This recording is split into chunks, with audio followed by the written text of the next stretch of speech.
Bueno, Itzel, ¿estás ahí? Nada más confírmame con un sí. Sé que creo que George me había dicho que no puedes encender cámara, pero nada más Sí, confírmame. Ok. perdón. ¿Sí me escuchas bien, Sí, Itzel? se escucha bien. Ah, ok. Es que yo a ustedes casi creo que están fallando mis audífonos y no los escucho, pero... Sí, su micrófono de Itzel está un Ah, poquito bajito, sí, porque ya, sí. ya me vas a reventar los oídos tú, Ay, director. perdón. No, está bien. Entonces, bueno, Itzel, mira, estamos llegando ya a la parte culminante de nuestro curso. Como sabes, ya estamos por terminar y hemos hecho un vistazo a cuestiones muy, muy importantes como es los conceptos de microeconomía, de economía. Hemos estudiado los diferentes mercados de competencia imperfecta, competencia perfecta. Hemos estudiado a eh, al consumidor, al productor, todos esos términos, ¿no? Entonces, dentro del comercio internacional, vamos a encontrar ya estas primeras ya aproximaciones de economía con comercio internacional en el sentido ya de los niveles de integración económica, ¿no? Por eso te decía, hemos estudiado al oferante, al demandante, al ciclo de la economía, de la familia, del Estado, de la familia, el Estado y las empresas. Entonces, hemos estado revisando todos esos puntos micros que afectan a lo macro en el comercio internacional, ¿no? Entonces ya hoy vamos a ver cuáles son los niveles de integración económica dentro del comercio internacional, ¿no? Ya después de conocer todo este espectro, de conocer todo el mercado, la competencia, a todo lo que hemos visto, Itzel. Entonces, ahora sí ya es tiempo de ponerlo en una perspectiva más de los ojos del comercio internacional. Y si gustas ir tomando notita, sería fantástico. Mira, el comercio internacional se desarrolla por etapas de integración económica. Bien atenta con eso. La cual se desarrolló como un proceso donde se implantan medidas para eliminar la discriminación. Entonces, el punto culminante de toda economía, Itzel, es que el comercio internacional que exista tiene que tener un comercio internacional ser sano, Itzel. Por eso, todo lo que vimos en microeconomía, todo lo que vimos del oferante, del productor, de los mercados, qué es la microeconomía, qué es la economía, el del ciclo económico y la teoría de producción, etcétera, es ya enfocado a que podamos nosotros integrarnos económicamente como países cuando ya conocemos nuestros mercados. Por eso es que el comercio internacional parte de lo micro y luego va a lo macro, ¿no? Entonces, cuando nosotros ya podemos entender cómo funciona una economía al interior, que fue lo que entendimos durante todos estos temas, ahora sí ya lo podemos ubicar hacia el exterior para poder lograr una integración económica entre países. ¿Cómo se va a lograr esa integración económica entre países? Por medio del conocimiento de cada uno de los países para poder realizar y lograr los objetivos en base al mercado de cada uno de ellos, de que podamos conocer qué producto necesita en otro lado, qué producto necesita mi país, qué voy a vender aquí para satisfacer la necesidad de una sociedad demandante, qué producto puedo vender, conociendo, conociendo las necesidades del demandante del otro país. Por eso es primero, siempre les comenté a ti y a Valfred, que la base de todo era conocer eso. Porque si no tengo esa base, yo no puedo estructurar lo demás, ¿no? Pero ya llegando a ese punto, pues ya llegamos a este tema, donde el comercio internacional ya podemos desarrollarlo de manera libremente, porque ya tenemos el conocimiento de los mercados de cada país, de cómo se mueve la oferta y la demanda en cada país, de cómo es el ciclo económico de cada país. Entonces, en base a eso, podemos ya operar. Ahora, el comercio internacional, Itzel, es sumamente importante para la vida económica de una nación. Los grandes economistas dicen que para que un país sea considerado rico, debe de cumplir dos aspectos, Itzel. Tener todas sus reservas en oro, y tener un comercio internacional sano. Comercio internacional sano indica que tengamos mayor exportaciones que importaciones, ¿no? Entonces, es importante esos dos puntos. Un país es económicamente sano y por ende rico cuando tiene toda su riqueza almacenada en oro y cuando tiene un comercio internacional sano.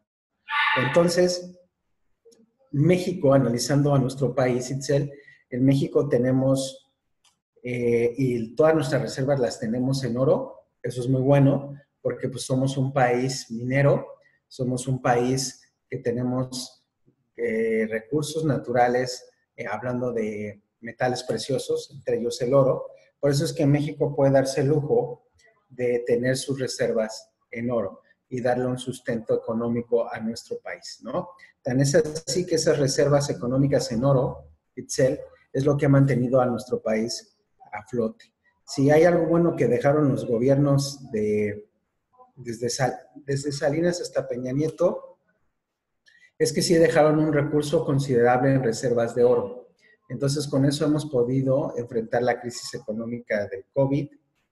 Y bueno, eso es una parte importante. Ahora, para desgracia de México, no tenemos un comercio internacional sano, porque aunque somos el país que más tratados internacionales tienen firmados, es el país que tiene déficit comercial con la mayoría de ellos. El único tratado que siempre nos ha beneficiado y que por eso se tiene que cuidar mucho es el tratado con Estados Unidos y Canadá, ¿no? Entonces, es importante que podamos entender eso, que nuestra economía depende de un 85-88% de lo que haga Estados Unidos, ¿no? Entonces, eso es malo para México porque es el único tratado internacional que nos deja un superávit, es decir, una ganancia. Ahora, los productos que Estados Unidos y Canadá nos deja venderles son productos que no afectan su mercado, que no producen, que ya no les interesa comercializar. Por eso es que no lo compran y hacen que se genere una dependencia con nosotros, Itzel, una dependencia muy fuerte, ¿no? Entonces, nos compran los chicharitos La Costeña, nos compran nuestra cápsula del monte, nos compran nuestros Jumex, nuestras papas Sabritas, pero obviamente jamás nos dejarán producir computadoras ni cosas así porque no les conviene. Entonces, México a nivel comercio internacional, haciendo una evaluación, pues estamos en una situación de pérdida económica, ¿no? Entonces, por eso es que México no puede terminar de ser un país poderoso y grande, económicamente hablando, porque tenemos un comercio internacional deficitario para nuestro país. Como preámbulo a esto, pues te digo que para poder lograr un comercio entre naciones y México pudiera cambiar esta realidad y entender cómo podemos superarla, tenemos que conocer y interpretar bien cómo es esta integración económica. Por eso dice que el comercio internacional, ahí ves en pantalla, se desarrolla por etapas de integración económica, vamos poco a poco, la cual se desarrolló como un proceso donde se implementan medidas para eliminar la discriminación. La discriminación es una de las premisas de la Organización Mundial de Comercio, es la no discriminación al comercio internacional. Es decir, que no podemos ponerle mayores obstáculos a un país por ser más pobre que otro, a un país por no tener los recursos económicos que otro. Entonces, se pretende por medio de esta integración económica, Itzel, es eliminar todo este tipo de discriminación, todo este tipo de cosas que impidan que los países puedan tener un crecimiento, logrando vender sus productos nacionales a un mercado internacional, ¿sale? Y entonces, por eso es que radica mucho la importancia de todo lo que hemos visto alrededor del curso, ¿sale? Ahora, ahí ya tienes en pantalla los niveles de integración económica, que vamos a ver en este momento. Dice, como te decía, el proceso es gradual, de manera que se da por niveles. Eso es evidente, mi querida Excel.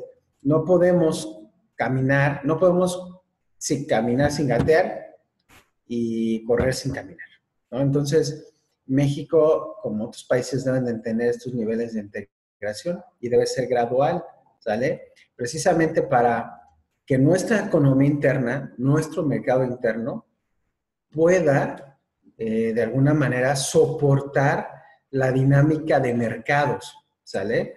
Porque si tú te lanzas a un mercado muy fuerte, te van a tronar, que fue lo que pasó con México justamente en el 95, ¿sale?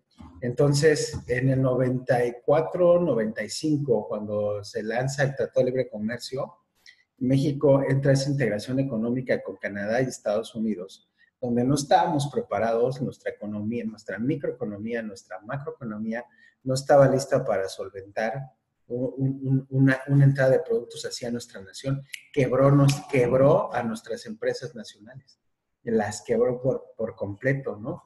Entonces, sí hubo una mala planificación económica ahí. Por eso fue que se fue la crisis del 95, porque al abrir los mercados de Estados Unidos y Canadá hacia México, pues nos comieron, nos hicieron pedazos. Entonces, muchas empresas mexicanas quebraron porque no tuvieron cómo competir contra esos monstruos. Esos monstruos sí habían estudiado nuestro mercado, sí habían estudiado el tema de qué nos vendían, qué necesidades tenían, qué cosas busca el mexicano comprar, qué le gusta al mexicano comprar. ¿Te acuerdas que todo eso lo vemos en economía, en los conceptos de economía y micro? Lo que busca el productor es saber lo que el demandante, lo que la sociedad quiere comprar, ¿no? Necesita comprar para satisfacer, que te acuerdas, un gusto o una necesidad.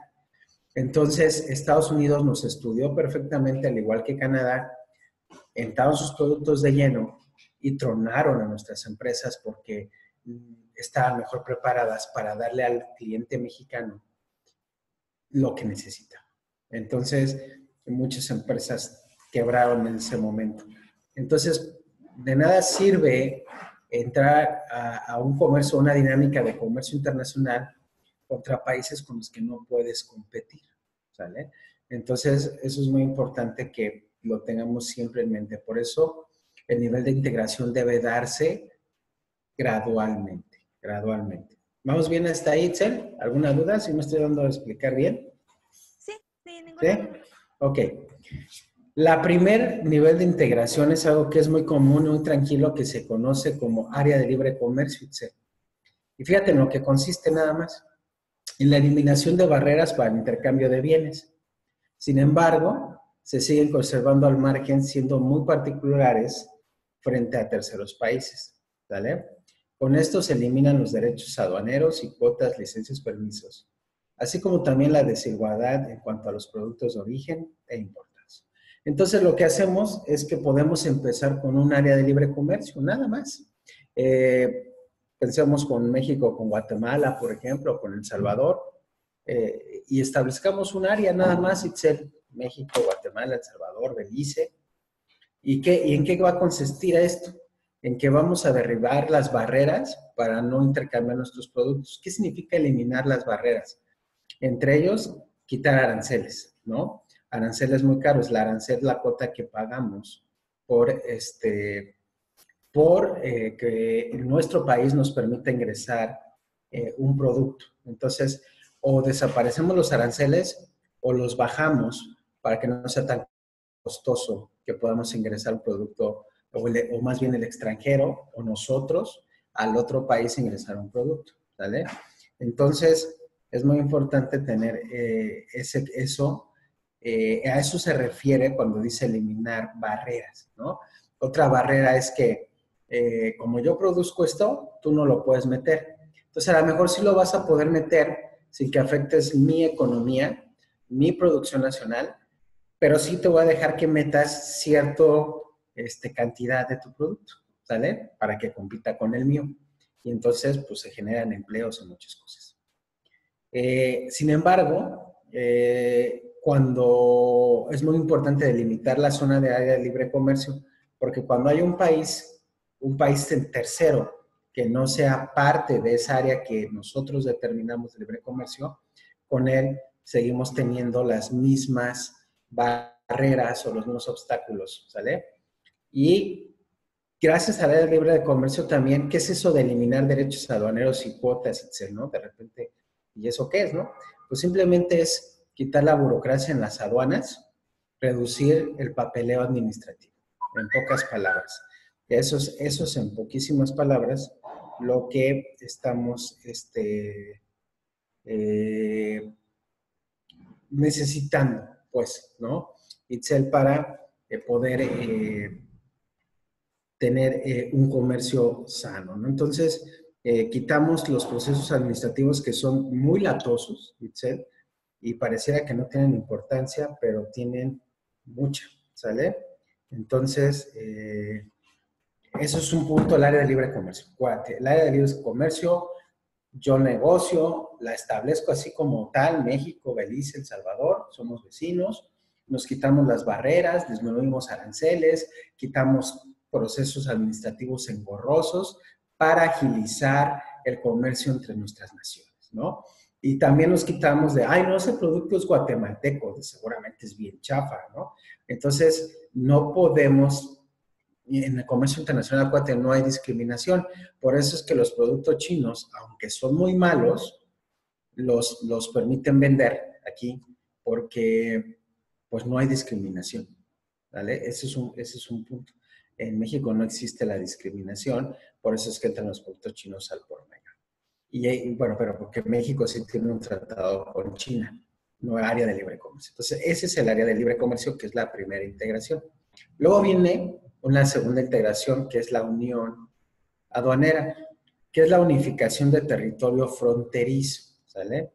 Suprime las barreras comerciales a la circulación de mercancías y libre circulación de factores de productos.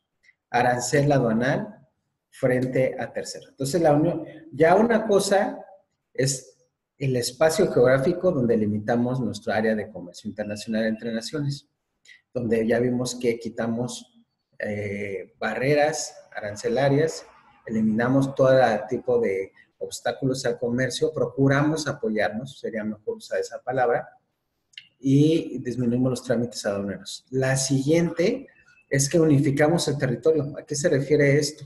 A que ya damos más permiso de que haya una libertad de tránsito de mercancías. No le ponemos obstáculo al tránsito de mercancías, ¿no? Y suprimimos las barreras comerciales casi al completo, casi por completo, ¿sale?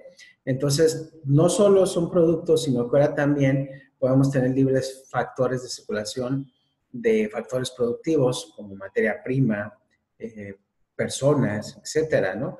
Entonces, la unión aduanera ya es el siguiente nivel de un tratado de libre comercio que un área de libre comercio. Ya es una unión más fuerte. La unión aduanera que tenemos ahorita es más grande, debe ser el Mercosur con Brasil, Argentina y todos ellos, que manejan ellos una unión aduanera. Nosotros en México es libre comercio, zona de libre comercio, ¿sale? Nunca hemos llegado con Estados Unidos a una unión aduanera, ¿sale? No estamos tan compenetrados, no estamos tan conectados todavía. ¿Por qué? ¿Por qué, Itzel? Porque volvemos a lo que vimos durante todo el curso. ¿Por qué México está en este nivel? Estás en pantalla, nos regresamos. ¿Y por qué el Mercosur está en este nivel? Porque al final del día incluye nuestros mercados. Si tú piensas en el cliente mexicano, es un cliente de un déficit nivel económico, es un déficit. En México tenemos déficit económico, tenemos sueldos bajos, no ganamos mucho dinero. Entonces, Estados Unidos ni Canadá pueden dar el brinco de formar una unión de esa manera, porque no tenemos los recursos ni educativos ni tecnológicos para poder solventar una unión ya más grande. ¿vale? Entonces México está aquí porque las condiciones internas de nuestros mercados no están para algo más, ¿sale? Es un nivel de integración la más básica, la que tenemos ahorita, ¿sale? Libre comercio nada más. Comercializamos, nos quitamos obstáculos, nos quitamos algunas situaciones que impidan el fluir del comercio. Sin embargo, no llegamos a una unión aduanera, como estamos viendo acá, en donde ya incluso ponen aranceles, se ponen de acuerdo todos los países que lo forman para poner un arancel contra terceros, ¿no? Entonces, por ejemplo, si México quiere comercializar con Brasil, Brasil, como es parte del Mercosur, con Argentina, Paraguay, Uruguay, Chile, Perú, tienen que poner el mismo arancel todos con México. ¿Sí me explicó? Porque su nivel de integración es más grande. ¿Por qué sí pueden Brasil, Argentina, Perú, Chile, Uruguay? Porque aunque las economías aún entre ellos son dispares, no son tan dispares como la economía de México contra Estados Unidos y Canadá. Esa es una realidad. Si México estuviera en el Mercosur, México podría hacer sin ningún problema una unión aduanera ahí, porque tenemos la economía, después de Brasil, más grande de América Latina. De ahí nos sigue Chile. Entonces, sin duda, México ahí podría estar sin ningún problema. No podemos porque nuestros mercados son distintos a los gringos, a los canadienses, muy distintos, pero son más parecidos a los sudamericanos. Entonces, por eso siempre han dicho que siempre han procurado que México forme, que todo América del Norte solo sea Canadá y Estados Unidos, y todo Sudamérica o Suramérica, la propuesta es que desaparezca Centroamérica y que seas todo América Latina, ¿sale? Desde México hasta la Argentina. Entonces, es lo que siempre se han buscado y generar una zona de libre comercio de esa magnitud. Pero bueno, te vuelvo a repetir, aún El Salvador está muy lejos de México, de Brasil. Es bien difícil pensar que podamos como latinos formar una unión aduanera, ¿no? Donde podamos tener libre circulación a factores productivos, que eso incluye también, como te digo, que las personas puedan trabajar entre países. No es que no podamos ir a trabajar a Estados Unidos, pero es muy difícil. En cambio, allá no. Hay más apertura de esto, se intercambia más materia prima, hay mejor circulación de sus productos y bueno, se ponen de acuerdo y forman un bloque para que cuando un país, un tercero, cualquier otro tercero quiera comercializar con alguno de ellos, ponen el mismo arancel para todos. Entonces, eso ya es una unión aduanera, si te das cuenta, es mucho más fuerte que la de libre comercio. En una, simplemente nos ayudamos, bajamos barreras, bajamos cosas, ¿sale? Eliminamos obstáculos. Pero en la otra, ya nos ponemos de acuerdo en incluso cobrar los mismos impuestos, incluso suprimir las barreras comerciales a la libre circulación de productos y factores productivos. ¿Voy bien hasta ahí, Itzel? ¿Dudas? No, vamos bien. Ok. Y después viene la integración más grande que hasta ahorita ha conocido el ser humano, que es el mercado común.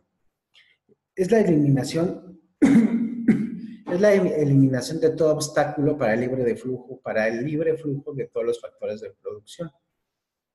Circula tanto la mercancía como los trabajadores, los capitales y los servicios. Establecimiento libre de las empresas en países miembros y políticas económicas uniformes.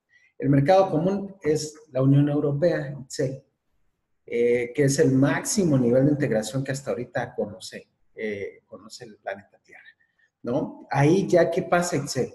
Ahí ya no solo nos ponemos de acuerdo en cobrar el mismo arancel a terceros, ahí ya no solo tenemos la libre circulación de productos y factores productivos, ahí sí ya tenemos por completo la libertad de una empresa española abrir una empresa en Italia, una Italia en Alemania, una empresa en Alemania en Francia, manejan, tú sabes, la misma moneda que es el euro, manejan la misma moneda, tienen una bandera, ya tienen un himno, ¿no? Entonces, si te das cuenta, ese mercado común, pues ya es un mercado común bastante avanzado, ¿no? Ya no hay obstáculos, no se piden visa, etc.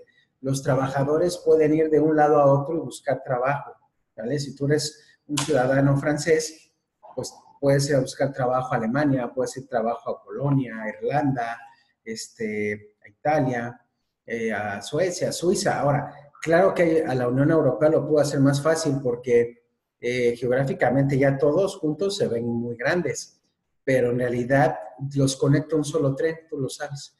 En un solo tren tú llegas a todos los países de Europa. Entonces, haces tiempos muy pequeños de traslado entre países, ¿no? Entonces, un francés se sube a ese supertren de super velocidad de estos japoneses, el tren bala famosísimo, y llega a Alemania muy rápido, ¿no? Entonces, puede conseguir trabajo allá, un alemán en España y así, porque está conectado con ese tren, en ese famoso tren bala.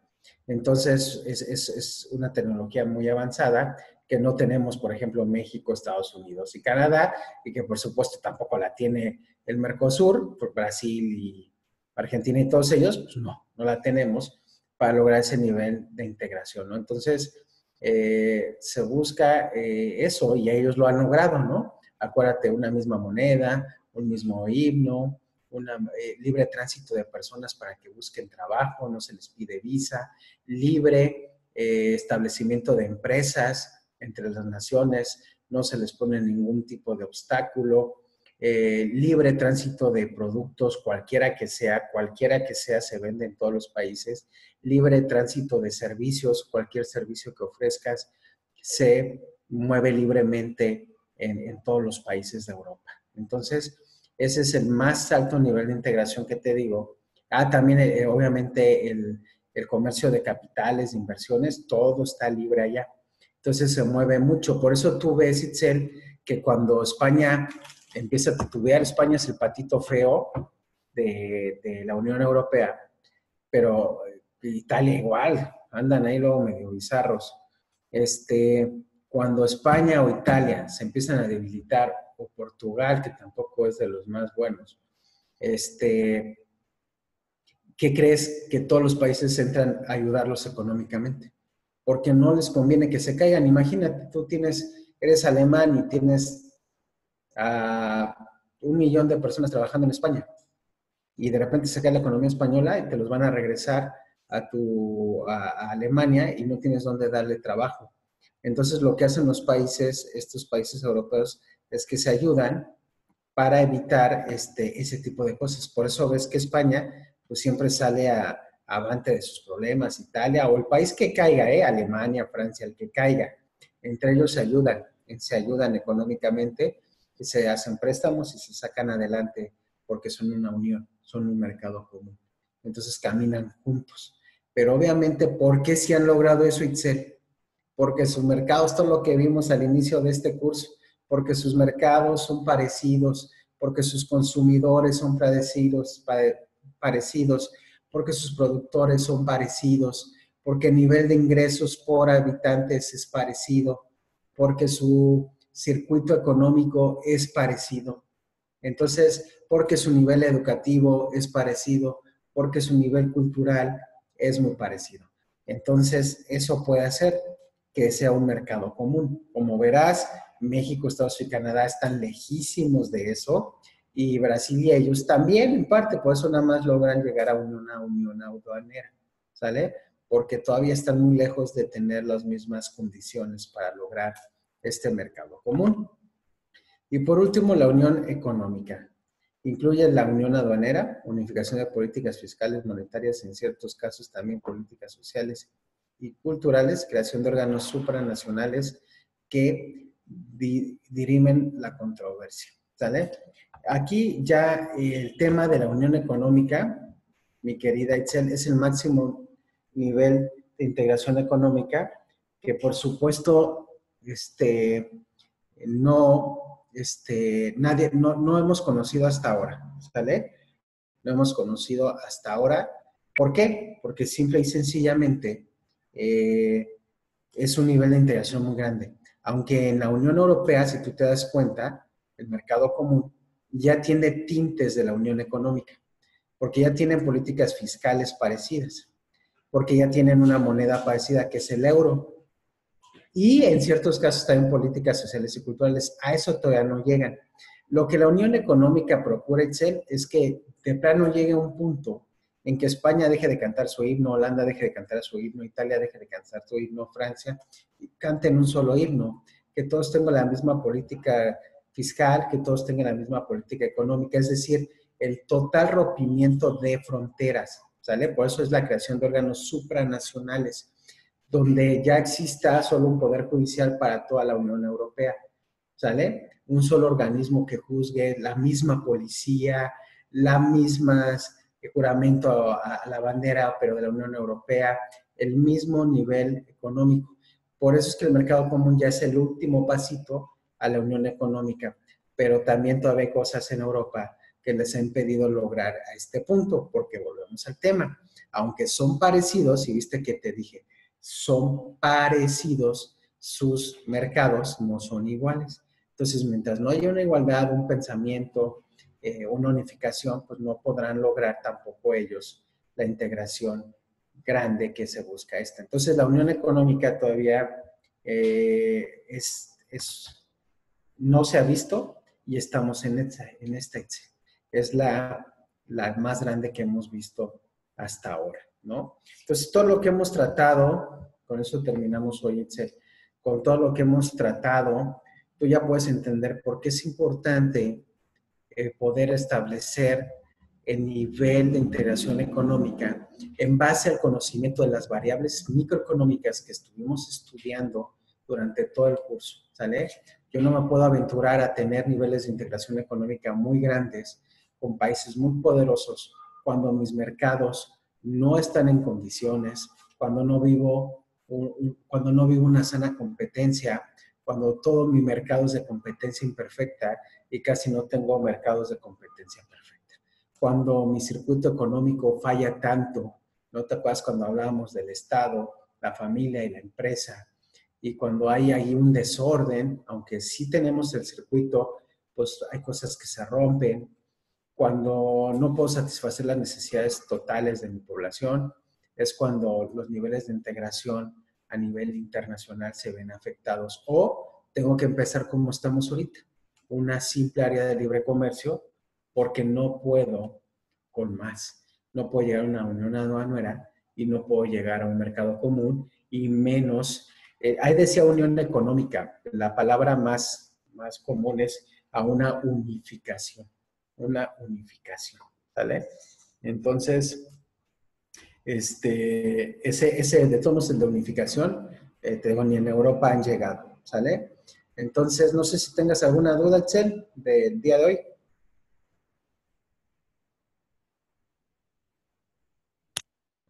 No. ¿Segura? Sí, solo lo del comercio sano. Ajá. ¿A qué se refería? Al comercio sano, lo que te digo, Itzel, que estemos exportando más, es decir, vendiendo más de lo que compramos a otros países. ¿Sale? En ese momento tienes un comercio internacional sano. Cuando tu economía está vendiendo más de lo que le compras a otros países. Y cuando tu economía vende productos ya manufacturados de alta envergadura, por ejemplo, coches. México es un exportador de coches, pero no con capital nacional, sino capital extranjero. Entonces, en México manufacturamos los carros, los vendemos desde aquí, pero las ganancias se van a Japón, se van a Europa, se van a Estados Unidos, ¿sale? Entonces, México sí exporta mucho, pero cuando es de manufacturas caras, es con capital extranjero y no se queda casi nada en México. ¿Qué nos favorece? Que generamos empleo en México, que gracias a esa inversión extranjera hay un poquito de empleo en México, ¿sale? Pero no se queda dinero el país realmente. Todas esas ganancias se van a los países dueños de esas marcas. Y lo único que vende México, que es poderoso, pues es lo que yo te mencionaba, ¿no? Sus latitas de elote, Herdex, las salsitas, cosas así, que vendemos mucho, comercializamos mucho el aguacate y todo, y sí se vende, Itzel, pero jamás vamos a ver los niveles de ganancia que ve Estados Unidos con sus coches, que ve Estados Unidos con sus computadoras, que ve Estados Unidos con sus refrigeradores, etcétera. Por eso es que hay un atraso. Entonces, una premisa para que un país sea poderoso económicamente es que tenga precisamente un comercio internacional sano, es decir, que esté vendiendo en primer lugar más de lo que compra y que lo que esté vendiendo le reditúe muy bien económicamente. Por eso México estamos lejos de ese nivel, aunque por ahí escuches en las noticias que México es un gran exportador, sí lo es, pero de productos o muy baratos o de productos que no son hechos con capital nacional. Por eso es que México no puede presumir que tenga un comercio internacional sano. Tiene un comercio internacional activo, pero que nos desfavorece contra otras naciones. ¿Sí me expliqué bien, Itzel? Sí, ya me quedó más claro. Ok. ¿Alguna otra duda? No, era la única. Perfecto, Itzel. Pues te veo el viernes. ¿Sale? Ok. Sí, muchas gracias. De nada.